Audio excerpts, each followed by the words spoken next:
Hi there. I'd like to talk about the long-running transit of Saturn and Neptune in our skies, and speak about the how that might be bringing a lot of uncertainty and lack of clarity to making any kind of decision about anything important in our lives. And at the moment here in the UK, people are in the run-up to voting on the EU referendum, which is a crucial decision for the future. And also in the US, of course, the US election, which is later on in the year. But this transit it's a longish transit. It's going on. It came in at the end of last year actually, but then it pulled apart. But these two, Saturn and Neptune, are together over June, July, August, September, and a little bit of October, and very much underpinning indecision, confusion, fear-based thinking. Those of you who've got the sun in maybe one of the mutable signs between right at the end of the month before, so like Geminis, it would be the end of May and the beginning of June, and for Sagittarius, it would be end of November and the beginning of the first week of December, and for Virgos, it would be the end of August and the first week of September, and then for Pisces, it would be the end of February and the first week of March, or with 10 to 14 degrees rising if you listen to this in June, and 8 to 12 degrees rising if you listen to this in July. But I suppose you could take the whole thing from 8 to 14 degrees. So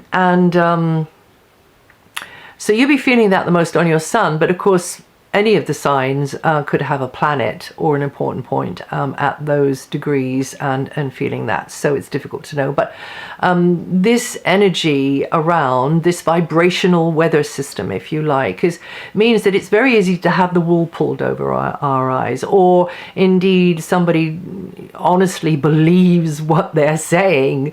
And that's always the danger with politicians, I find. But if it's not, about the political side, decisions made now are in danger of being the result of negative thinking or not enough information, or simply being fearful and being a bit paranoid perhaps. So Saturn, Neptune have the knack of making us a bit fretful and making us a bit kind of fearing the worst, because of that lack of clarity and the heaviness of Saturn coming in. But there is a way to play this Saturn-Neptune card so that it's actually helpful, because I actually think Saturn and Neptune together can be a really good team. So worrying about something that might not ever happen, this is likely. So during this transit, if an important decision must be made, do it not from fear or confusion or other people's, polarized opinions and arguments. Do it from your gut. Do it from your faith. Do it from thinking thought A and thought B. If thought A makes you feel nervous and thought B makes you heave a sigh of relief, even though you were veering towards A because of the opinions and the long echoing corridor of somebody else's clamoring opinion and views on things, judgments on things, just go from where you feel more relaxed and relief. Try it. I don't know. Could work. It tends to work for me, but of course that's just me.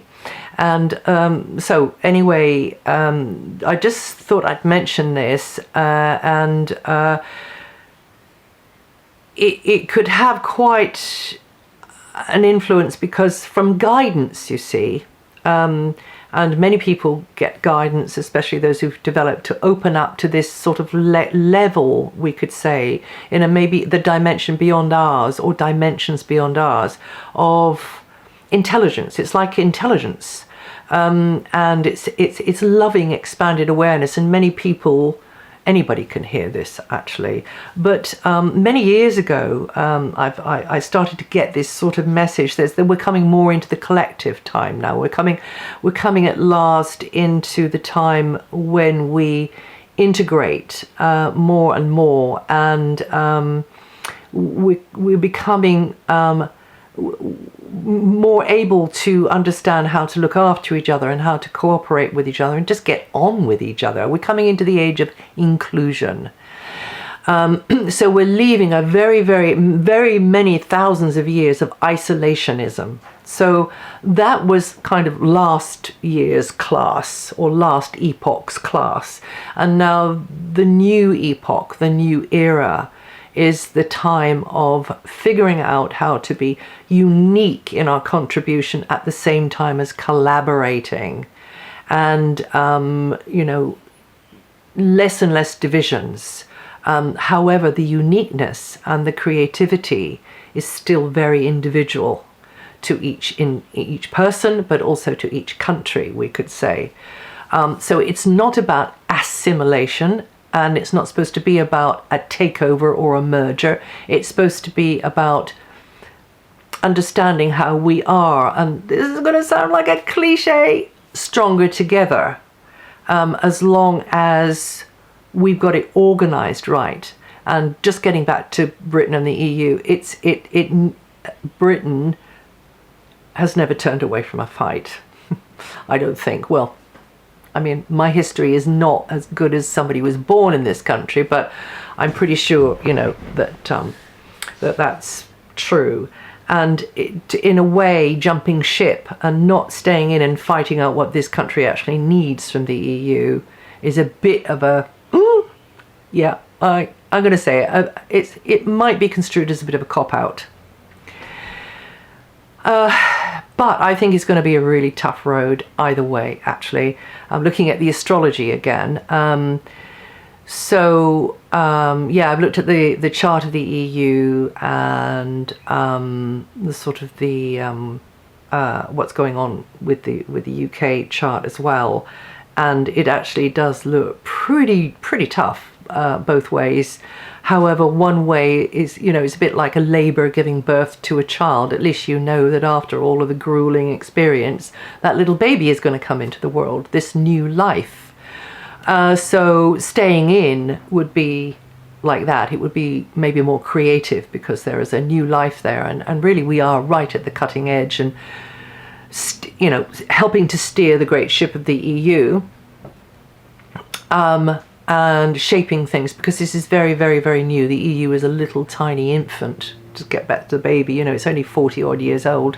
And then of course leaving is say, okay, we're going back to the way we were before, and we'll continue to paddle our own canoe through history. And it will come together after many years. I mean, it will come together, I'm sure. My fear is that because the general writing on the wall, if you like, with us coming into the age of Aquarius is more inclusion, that eventually down the line, after some battles, the UK will have to come cap in hand to the EU and say, look, take us back. After the divorce, it's like, okay, I want to, let us in again. So anyway, most people won't be thinking along those lines. They'll be comparing the arguments, and of course that is polarized thinking. And with Saturn and Neptune, especially Neptune, it's supposed to take us beyond polarity and beyond contrast. But the Saturn part helps us to be realistic and say, okay, we have what we had, these are the limitations at this stage, and either I'm going to keep persevering with this and make it come good, or I'm going to leave. So this is the thing, and I've done on the July stars, by the way, I've looked at how each individual sign might be feeling the Saturn-Neptune transit, and I've written up a lot more than I'm saying here as well online, but just to say that perhaps Britain has been as successful in recent years as it has with the economy, and even I mean, it's outrageous what the current political party has done to people the sort of the ones that don't have a voice really, or the ones who are, you know, living on the poverty line. I mean, it really is quite outrageous. So getting that power back, and this is what a lot of them are saying, let's get our power back. It's not our power, it's their power. You know, the ordinary person like you and me, we're just not going to have the say either way. So anyway, at least there's a buffer with certain standards of other European countries, and I'll shut up about this just in a moment. Other European countries that would not allow the monopoly of a one government over everything here, because they wouldn't allow certain things to take place. So to have that power spread across to them is perhaps no bad thing, although I can't really speak to that because I'm not a political animal in any way, shape or form. I do the astrology and a few other things, but I do the astrology. So it's not about assimilation, it's not about a merger, it's about coming into this new age more as the collective, responsible for ourselves and each other, and thrashing out a few bits of stuff which will tweak, because actually each country is different. I mean, the UK has got an illustrious history. You know, its influence across the globe has been huge. Same as Italy, you know, and the Romans, same as the Egyptians. So every dog had their day. And I don't think you can really treat, and this is just me as an amateur, but because I'm not totally into this stuff, but I don't really think you can treat one individual person or country the same and say, okay, one size fits all. All of you have got to wear the same size here, like maybe, you know, little tiny countries that happen to landlocked countries. Partly this island that I'm sitting on at the moment, that I wasn't born here, I come from another country, I'm an immigrant. Well, I come from Canada, so yeah, and I lived across a lot of Europe as well, so it would be a backward step to pull the plug and jump ship, I think, but that's my personal opinion anyway. But it isn't one size fit. How can it be? You know, because, and this is what's got to be rectified. This is what's got to be argued out in the, you know, in the Parliament of in Brussels. Don't call it Parliament, call it something else. But anyway, you know what I mean. Anyway, so back to Saturn, Neptune. I'll be quiet about that. But it is difficult. So I would just say that with Saturn, Neptune so strong in the skies just now, is don't be too swayed by what an ideology of another, by what one other fervently believes and is telling the rest of us, because actually, you know, it's not our democracy they want to get a hold of, it's not our power they want to get it's theirs. So the way the sort of the writing on the wall though, because a lot of people have been made to think, oh well, we're disempowered and we don't have a say.